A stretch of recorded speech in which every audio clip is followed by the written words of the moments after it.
been a while since I've done any filming.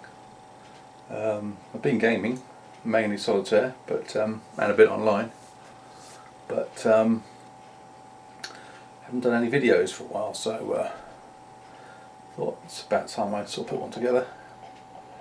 I've done a number of videos on strategic sort of World War II games, and I think I mentioned in passing I had done some AEToO, which box lid, this fella. There was a TSR version of the European Theatre of Operations, which I also had. Then the advanced European Theatre of Operations came out, and I was tempted by that, and had it for quite a while.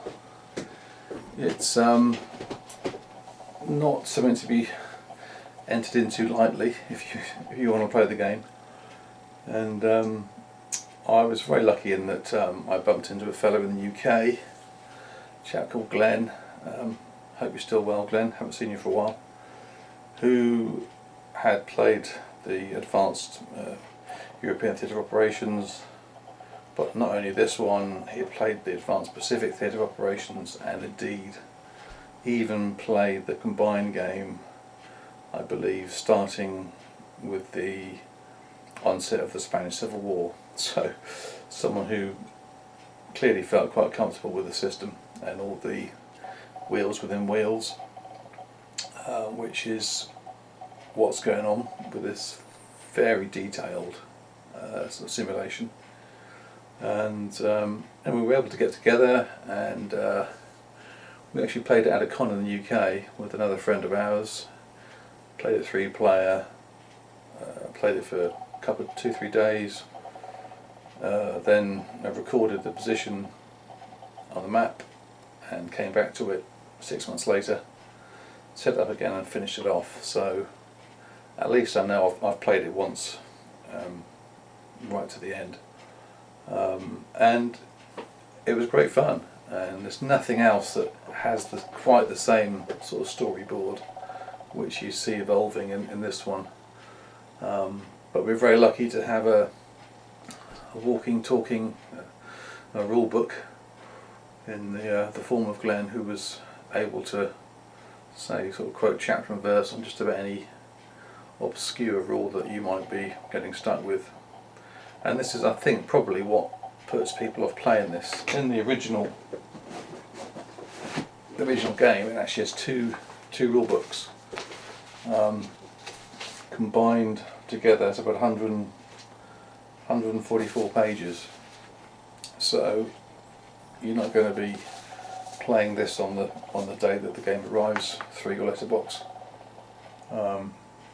Needs a bit of serious study, and there were questions and there was some errata in the original, and I can't remember where I got it from, but I did receive a nice spiral bound rulebook, actually with my name on it.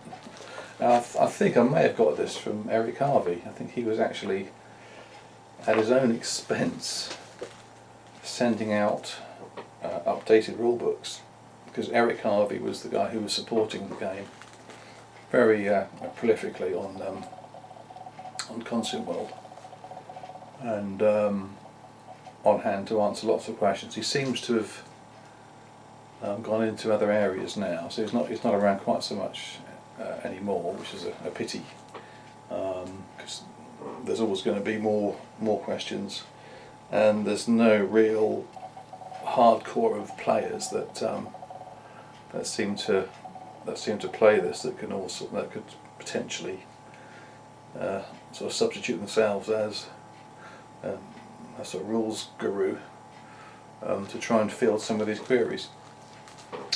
But I thought, well, I've played it before. How hard can it be? And do you know what?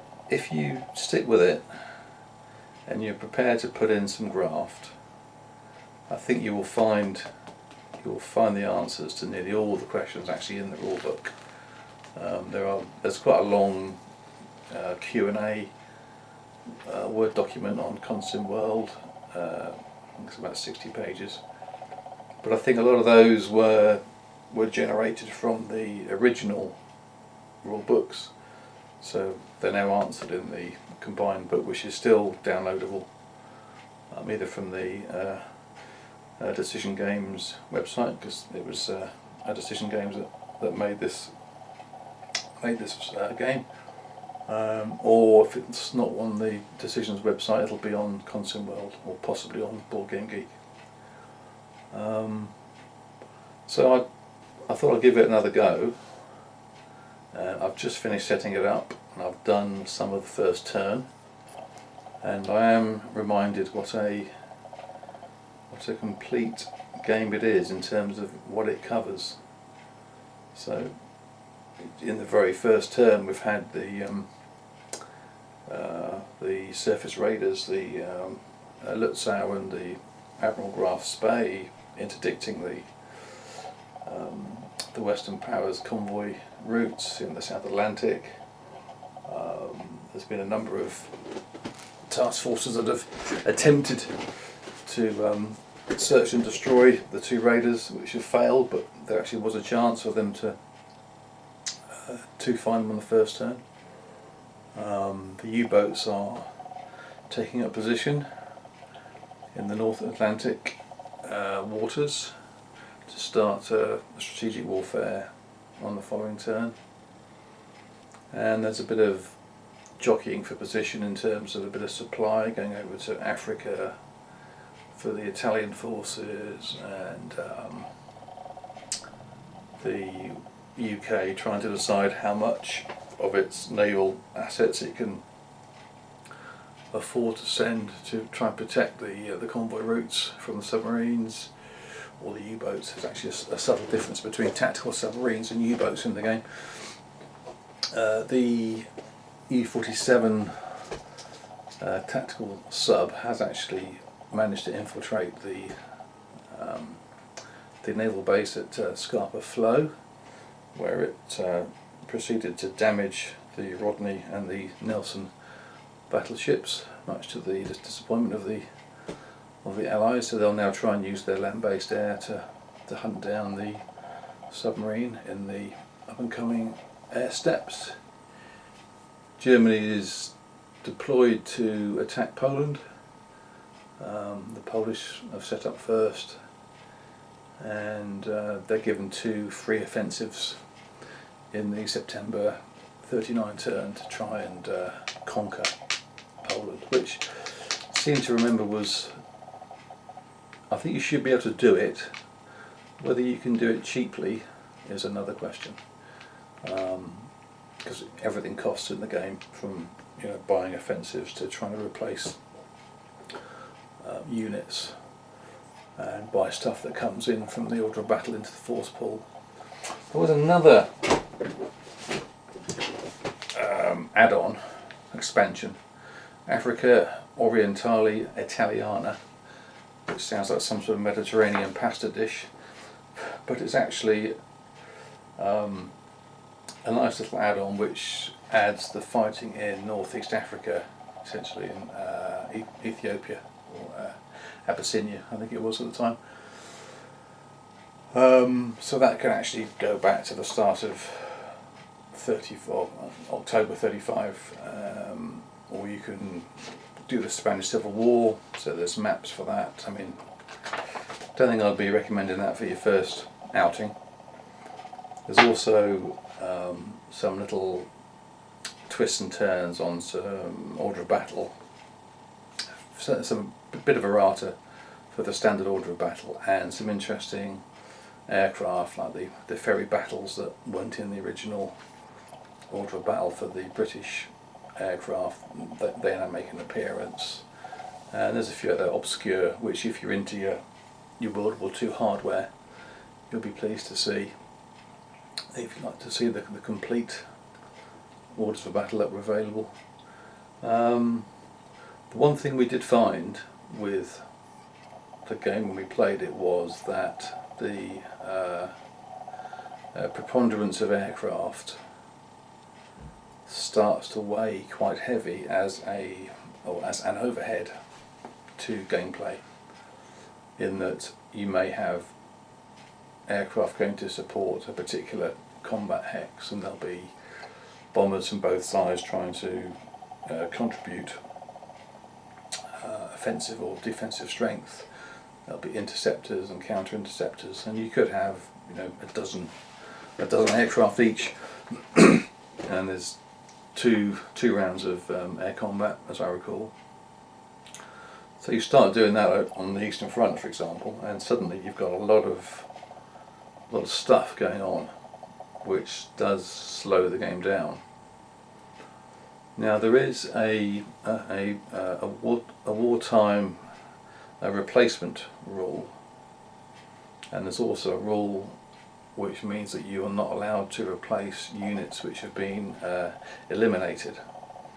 So if something's been damaged, most ground units have got two sides, full and depleted. If you've been depleted, you can flip back by paying economic points. You can do that, but if the unit actually is destroyed outright, it's not allowed to be replaced. So that takes away some of the counter clutter. But in terms of the aircraft, you find that when they become depleted, they weren't being committed to combat, because the owner knows that hey, if I commit my damaged aircraft and they get hit again, they're going to be out of the game forever. So that didn't really reduce this aircraft overhead in the system. What the wartime replacement rule does is that it means that you can only rebuild a depleted or damaged aircraft unit if you've got aircraft of that same make and type in your force pool. So if you've got a damaged ME-109 on the Eastern Front and you want to flip it back to its full strength, you need to have at least half a step of ME-109 aircraft in your force pool. So that would then disappear, and you'd flip over the one that you want to rebuild. So the effect of that should be that the aircraft counter build-up in the game should be somewhat mitigated. Now, Glenn, who I know has played the game a lot, always felt that to instigate the wartime replacement system would greatly hinder the Axis, and it would affect their chances of success greatly, because he always felt that you needed to fight the Battle of Britain as Germany against the Royal Air Force, because if you don't, then the UK can concentrate a lot of its builds on the building destroyers and destroyer escorts to protect the convoy routes. So if you give them a free hand, they'll do that. So you need to attack the RAF, so they can't build up all their ships. And he said, well, if you use this wartime replacement rule, then the Luftwaffe will be severely impacted, because when they then turn their attention to the east, they're going to be half the force that they probably should be. And I take what he says there, but I think you need to think that actually it's just a different game if you're going to play with this particular rule, insofar as much as nearly all of the starting Russian aircraft in the game start at half strength. They've all been depleted. They're only, they're all flipped. So all of those aircraft, to come back to full strength, you can't just pay any economic points from the Russian treasury. You need to have those airframes stockpiled in your force pool to be able to flip them over.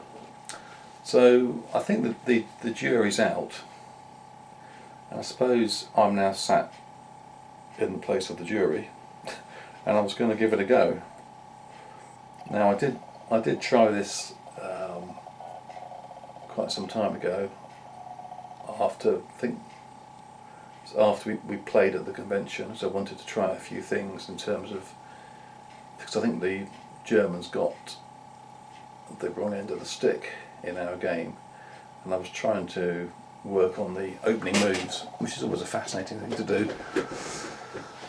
And I've got some notes of what I thought was a reasonable plan, and I think I did the fall of France and then was diverting the forces to the Balkans, and that's about as far as I got, so I never really got to see the effect of the wartime replacement rule on the fighting on the Eastern Front.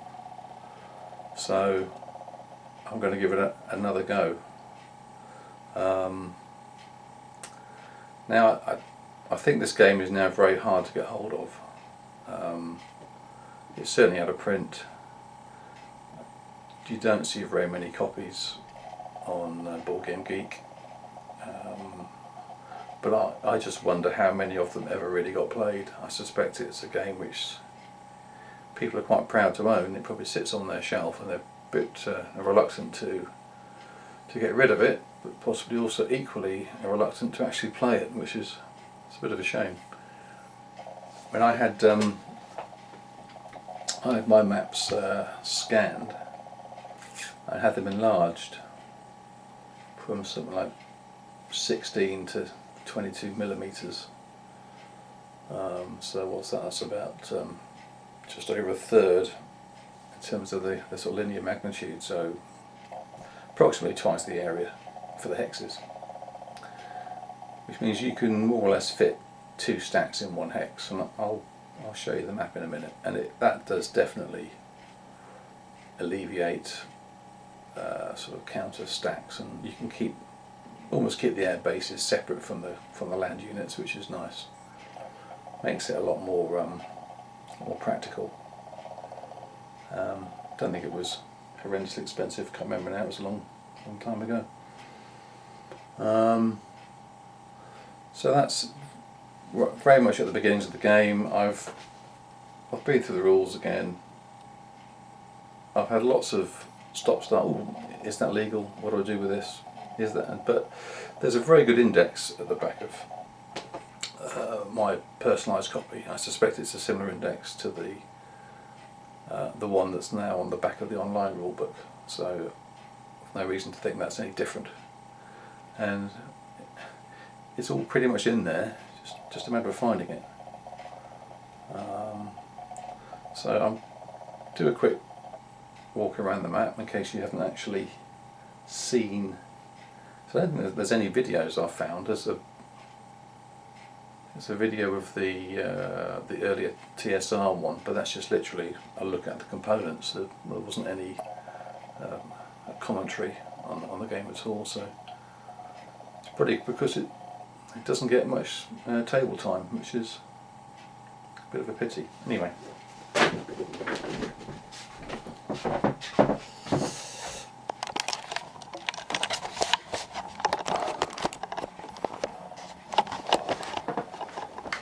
I'll just stand back a bit. So this is a 6 by 4 foot playing surface. So you can see that with I think I worked out when I enlarged the maps that I could increase the north-south dimension by whatever that was, 30% or something, and that would just fit on the 4 foot dimension on the table. So that's about as big as I could have enlarged it. So we've got the Russian forces which are deployed, and as I mentioned before, you might be able to see that quite a few of these aircraft actually start off flipped over. So that's a 2-5, that's an I-16 fighter. They're all flipped. Now these guys set up essentially for the Winter War, which you don't have to, but you probably should fight against Finland because it gives you sort of winter fighting experience, which will benefit you later on when you're facing the Germans.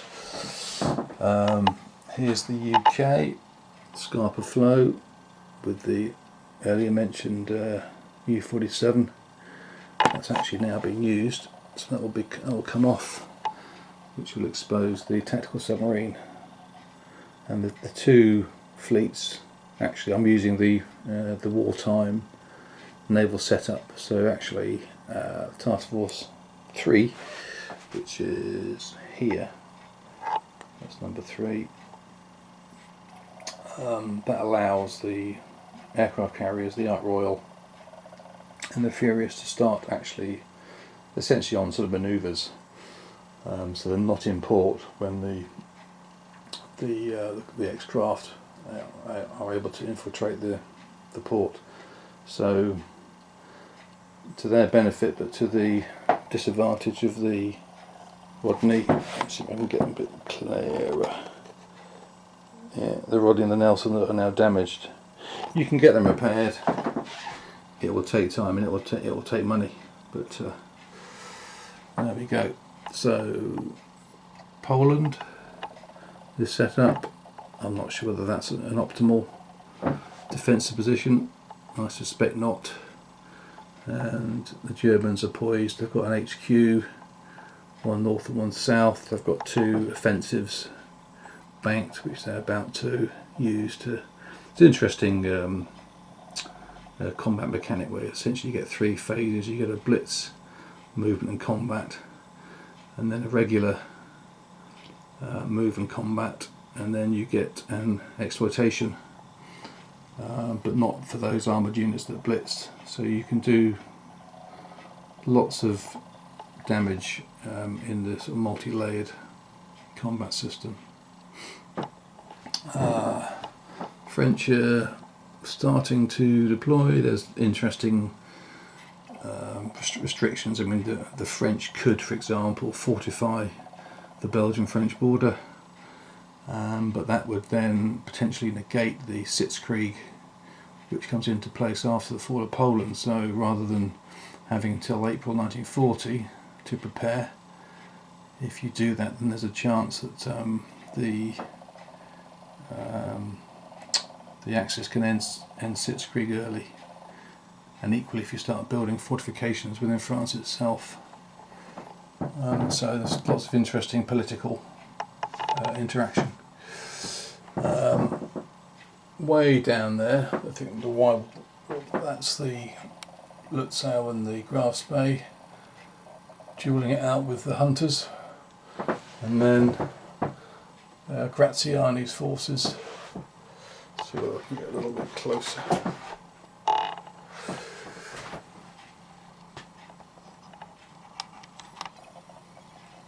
Yeah, so there's Graziani poised on the Egyptian border, and there's some gladiators and some hurricanes and a couple of British forces. They're starting to ship supply into Africa to support future Axis land operations. Well, that's probably given you enough of an idea of what the game covers. It pretty much covers everything. Sort of no stone left unturned. Probably maybe try and do another report when I've had some progress on land. So I hope that was of some interest.